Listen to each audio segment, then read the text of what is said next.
Hi guys, quick update lang po dito sa First Solar. So may 91 na po tayo. Tapos extract lang natin to. Ayan. So meron na po tayong 108 pesos, no? Try ko po mag-withdraw. Check natin kung paying pa po sila. Kasi ano na to ilang araw na din to Sabi niyo.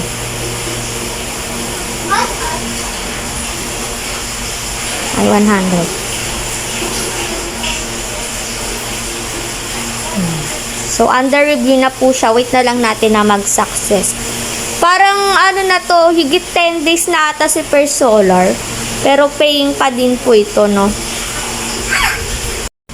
So, ayan na nga guys, dumating na agad yung aking winidraw dito sa Solar app. Ito po, you have received 80 pesos of GCash from. So, meron po siyang taxes na 20%, which is 20 pesos yung nabawas sa 100 na winidraw ko. Kaya 80 pesos lang po yung dumating. Paying na paying pa rin po si First Solar and 8 days na po siya, still paying pa rin po. So, if you want to invest guys, ito po yung extra ko na. If you want to invest guys, ito po yung mga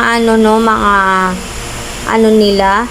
Ayan, not yet open pa po yung malalakihan, kaya tatagal pa to. Pinakamalaki pa lang nila na product is 1,560, which is 420 pesos po yung daily profit. Ang pinakamababa is yung 160, no?